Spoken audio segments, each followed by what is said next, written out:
السلام علیکم ناظرین، میں ہوں ساجد زہیب اور آپ دیکھ رہے ہیں RH نیٹ ورک۔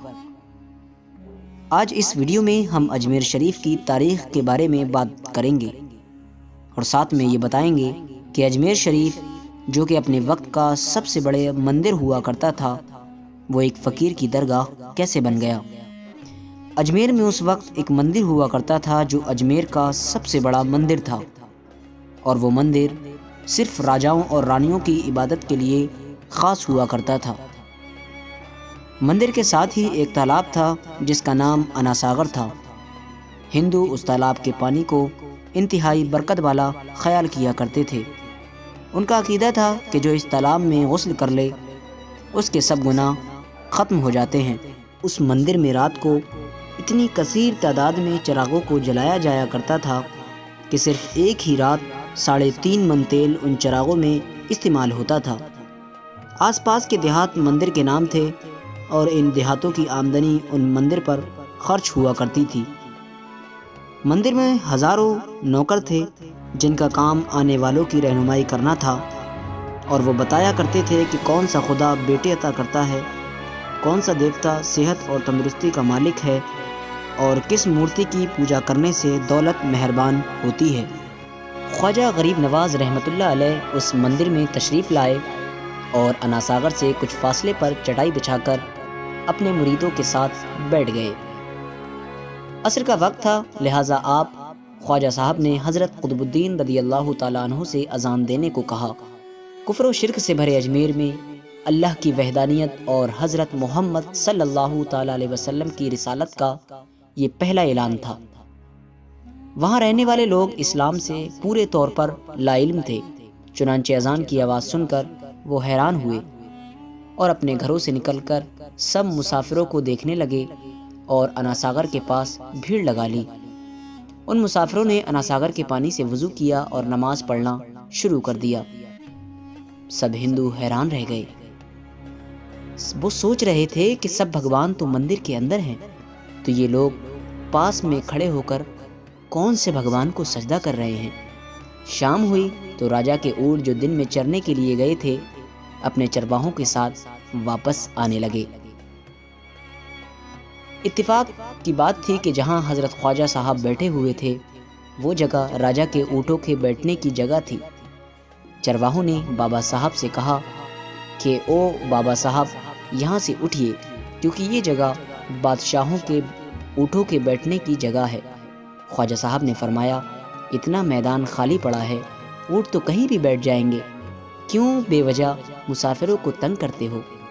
وہ لوگ نہیں مانے اور مسلح اٹھا کر ادھر ادھر کرنے لگے اور خواجہ صاحب سے بدتمیزی کرنے لگے، اور ان لوگوں نے آخرکار بہت بدتمیزی سے کہا کہ یہ راجا کے اونٹوں کے بیٹھنے کی جگہ ہے اور ادھر راجا کے اونٹ ہی بیٹھیں گے، تم لوگ کہیں اور اپنا مسلح بچھا لو۔ آخرکار آپ خواجہ صاحب نے اٹھتے ہوئے حضرت قطب الدین سے فرمایا، اٹھو قطب الدین، یہ کہہ رہے ہیں کہ یہ اونٹوں کے بیٹھنے کی جگہ ہے، تو چلو میں کہتا ہوں اب یہاں صرف اونٹ ہی بیٹھیں گے۔ یہ کہہ کر آپ خواجہ صاحب نے اپنے ساتھیوں سمیت وہاں سے اٹھ گئے، اور اگلی صبح جب اونٹوں کو چرائی کے لیے لے جانے کا وقت آیا اور چرواہوں نے اونٹوں کو اٹھانا چاہا تو انہیں پتہ چلا کہ اونٹ اٹھنے کے قابل نہیں رہے ہیں۔ انہوں نے اونٹوں کو مار مار کر زبردستی اٹھانا چاہا لیکن وہ بیٹھے ہی رہے۔ چرواہے پریشان ہو گئے کہ جو اونٹ ان کے ایک اشارے پر اٹھ کھڑے ہوتے تھے آج کیوں نہیں اٹھ رہے ہیں۔ آخرکار انہیں یاد آیا کہ کل مسافر فقیر نے کہا تھا کہ چلو اب یہاں اونٹ ہی بیٹھے رہیں گے۔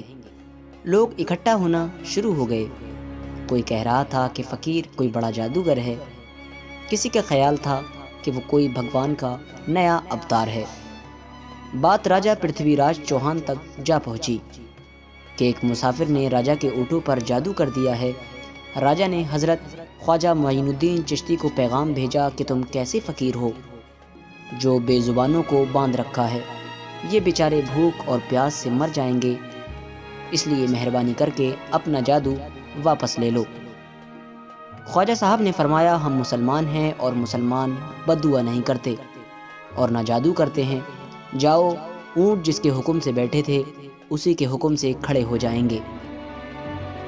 اب جو جا کر چرواہوں نے اونٹوں کو اٹھایا تو پہلی ہی بار میں اونٹ کھڑے ہو گئے۔ غیر مسلموں کی دلچسپی ان مسافروں میں بڑھنے لگی۔ اب 5 وقت کی اذان ہوتی اور نماز ادا کی جاتی۔ آخر کار راجہ تک یہ بات پہنچ گئی اور اس کو شکایت کی گئی کہ راجہ صاحب، جو فقیر آئے ہوئے ہیں سب کے سب مسلمان ہیں،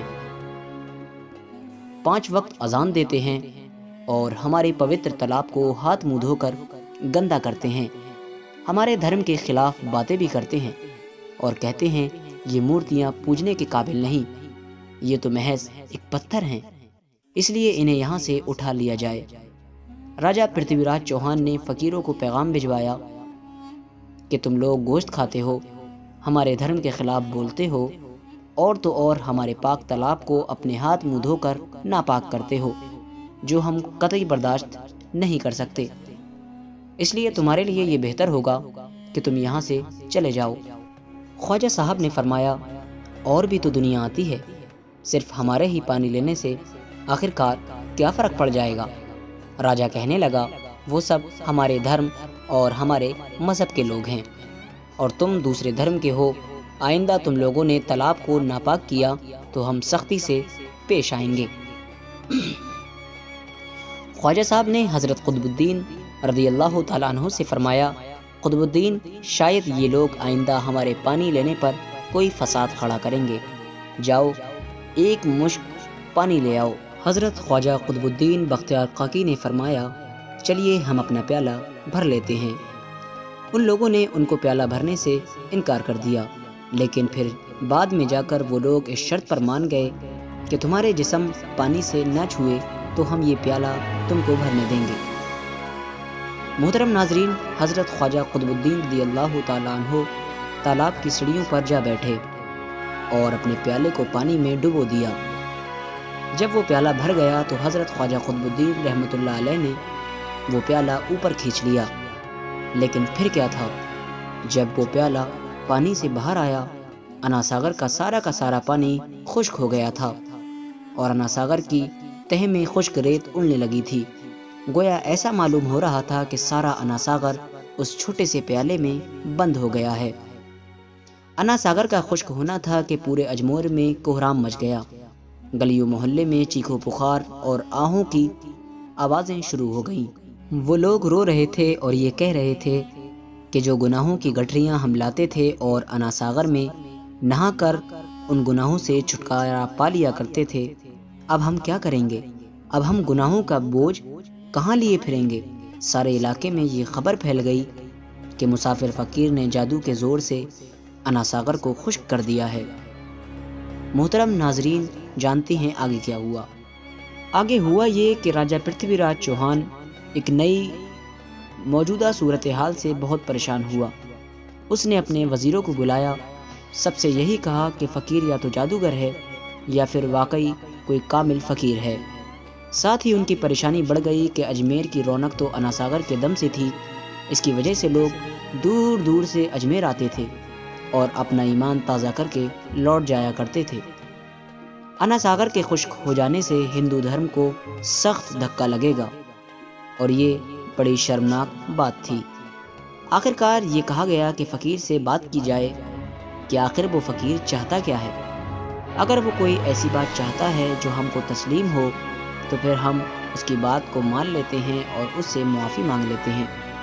چنانچہ سب مرد، عورتیں اور بچے جا کر فقیر کی منت کرنے لگے کہ لوگوں کو پریشانی سے نجات دلائیں اور ہم سب پہ مہربانی کرو، ہم سب کی جو غلطی ہوئی ہے اسے معاف کر دو، اور ہم اپنے گناہوں کا بوجھ اٹھائے کدھر کدھر جائیں گے اور کیسے سکون پائیں گے، کیونکہ ہم لوگ اسی ندی میں اپنے گناہوں کا بوجھ دھو لیا کرتے تھے۔ یہ تہذیب زیادہ آسان تھی، لہٰذا تمام لوگ بابا صاحب رحمۃ اللہ علیہ کے پاس آئے اور بولے، بابا تم بھی وضو کر لیا کرنا، لیکن بھگوان کے واسطے ہمارا انا ساگر ہمیں لوٹا دو۔ حضرت خواجہ غریب نواز رحمۃ اللہ علیہ نے حضرت قطب الدین خواجہ بختیار کاکی سے فرمایا کہ جاؤ اسی پیالے کو واپس تالاب میں ڈالاؤ۔ جیسے ہی وہ پیالہ تالاب میں ڈالا گیا، انا ساگر کے نیچے سارا پانی اچھل اچھل کر انا ساگر میں آ گیا۔ اس پانی نے کئی دلوں کو دھو ڈالا۔ ہندو قوم کی اپنی تاریخی کتابوں میں بھی ہندو مورخین اس بات کو تسلیم کرتے ہیں کہ اس شام 32,000 غیر مسلموں نے کلمہ پڑھ کر اسلام میں اپنی دستک دی، یعنی 32,000 لوگ اس دن مسلمان ہوئے۔ ان غیر مسلموں کے مسلمان ہو جانے سے ہندو پنڈتوں اور عام ہندوؤں پر بھی غصے کا طوفان کھڑا ہو گیا، اور وہ سوچ میں پڑ گئے کہ فقیر اگر کچھ دن اور رہا تو دیوی دیوتاؤں کا نام لینے والا کوئی نہیں رہے گا۔ لہٰذا لوگوں نے راجا کو مجبور کیا کہ جلد کچھ کیا جائے۔ راجا نے مندر کے بڑے پنڈت رام دیو کو بلایا اور اسے بابا صاحب سے مناظرہ رکھ کر جلد سے جلد انہیں شکست دینے اور اجمیر سے باہر نکال دینے کا حکم دے دیا۔ رام دیو اپنے وقت کا مانا ہوا پنڈت تھا، جس کے علم کی قابلیت کی دور دور تک دھوم مچی ہوئی تھی۔ دراصل پنڈت شیطانی اور جادوئی طاقتوں کا مالک تھا۔ اس نے راجا پرتھوی کو یہ یقین دلایا کہ جلد ہی راجا کوئی اچھی خبر سنے گا۔ رام دیو بابا خواجہ صاحب رحمۃ اللہ علیہ کے پاس آیا اور الٹے سیدھے سوالات کرنا شروع کر دیے۔ حضرت خواجہ نے فرمایا، خاموشی ضروری ہے۔ اسی لیے حضرت خواجہ رحمۃ اللہ علیہ نے خاموشی اختیار کی۔